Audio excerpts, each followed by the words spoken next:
Star Trek, which is why I hate bad Star Trek. Well, it's that time of the year again. Welcome back to Not Our Savior Month.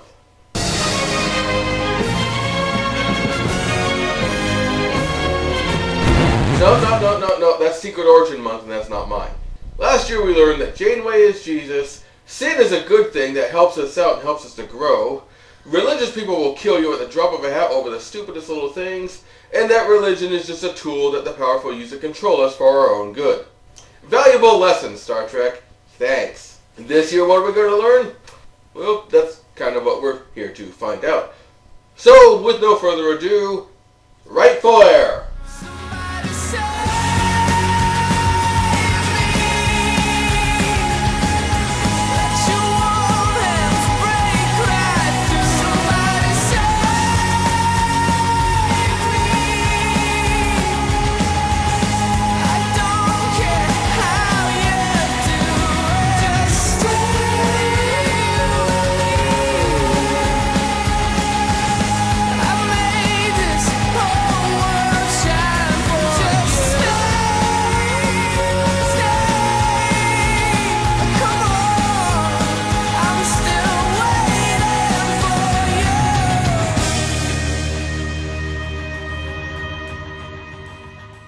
We begin the episode with the beginning of Riker's shift, and everything seems to be going great.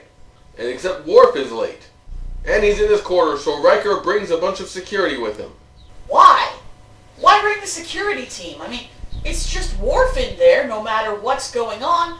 Do they think an alien somehow slipped onto the ship and into Worf's quarters without anyone noticing? Well, it is Tuesday, and it's about the time for that to happen again. Space Army Tuesday again? Oh. What? What the hell are you doing? He's desperately trying to banish that memory of Waxana naked. Aren't we all? Later, while Worf is sulking on his bed, Picard comes to visit him. And by visit, I mean chew him a new rectum. On your feet, Lieutenant. Mr. Worf, your So Picard says, Cam, look at that. Look at... Oh... Guess what surprise is going to happen in this episode? Just guess. After a previous episode where Worf taught a bunch of young Klingons what it is to be Klingon, Worf is questioning his own faith. Is that what you're doing here? Trying to recapture those feelings? I just regret not tapping Klingon Libby when I could have. Apparently, Worf lit his own quarters on fire trying to summon a vision of Kahless. Okay...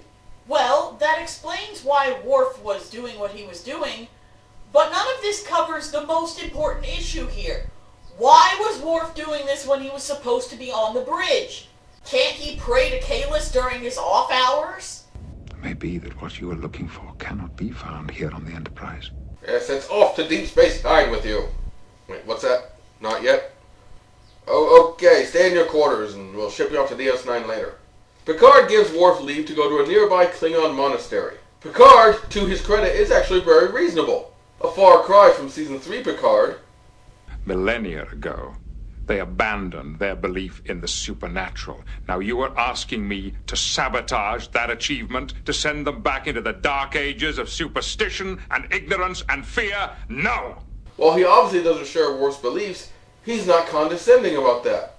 If only the whole show can go without being condescending. This is Star Trek. Of course we're going to be condescending toward the religious. But Picard isn't, and that's a point in his favor. So, wait, did Worf have to bring them a rare blue flower to be admitted to the monastery? I want to see Klingon Liam Neeson. One Klingon next to Worf has a powerful vision of Kahless, thereby apparently securing his place in heaven. I don't know how the Klingon religion works. And Worf is jealous. He gets ready to leave. You know, so far this episode actually seems to be doing well. It's treating the Klingon beliefs reasonably. It's going into crises of faith that many people actually have. Are we sure this is an NOS? Wait till the end. But one of the priests comes in and asks Worf to provide some exposition for the audience. When Kahless had united our people and gave them the laws of honor, he saw that his work was done, so one night he gathered his belongings and departed for the edge of the city to say goodbye. Then Kahless said, I will go now to Stovokor, but I promise one day I will return. Then Kalis pointed to a star in the sky and said, "Look for me there, on that point of light." So, here we are, on a world circling that distant point of light. So Kalis is basically the Klingon Jesus. I'm not an expert in other religions, but I don't know of a single other religion that teaches that their great leader will eventually return to the world again. The priest challenges Worf to stay, to test his faith and come back harder and try more. A very Klingon approach. So Worf returns to the prayer fire, and this time he does see Kalis.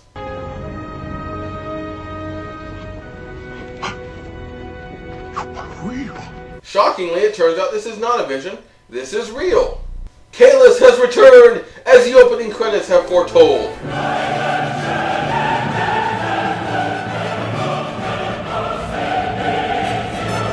I have returned. Who here knows the story of how this sword was forged? That sword? Or the actual sword of Kalis? So he tells a story that only the priests know and have passed down as a sort of a deliberate shibboleth to prove that Kalis has returned. He has come back to unite and restore the honor of the Klingon Empire. The priests, not surprisingly, instantly accept Kalis, but Worf doesn't. He goes back to get his tricorder that he brought with him from the Enterprise for some reason, and scans Kalis. Although it should be noted that Kalis has no objection to this and is open to testing him. You are Klingon. What else could I be?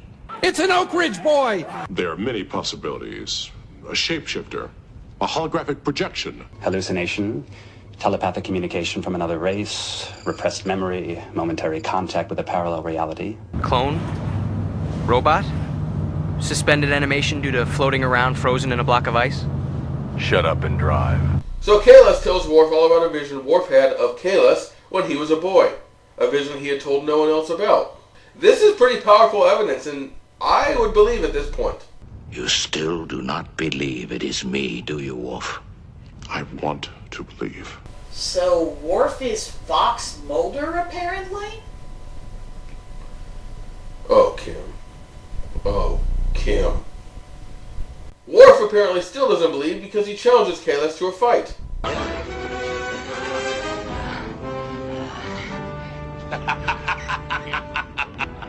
But in the middle of the fight, Kalis breaks off and gives a speech about joy, about living. How can you not sing for all to hear?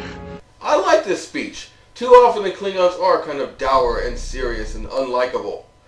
Kalis is all about enjoying life. Let us cavort like the Greeks of old. You know the ones I mean. Let the joy in your heart be heard. I've got the joy, joy, joy, joy down in my heart. And if the Feklar doesn't like it, he can sit on a targ. And the Enterprise arrives to pick up Worf and Kalis, and of course all the Starfleet members are automatically skeptical and dismiss any authenticity to this and are already looking at ways this could be a fraud. He may be a coalescent being taking Klingon form, or a bioreplicant, or even a Klingon who has been surgically altered to look like Kalis. There is another possibility.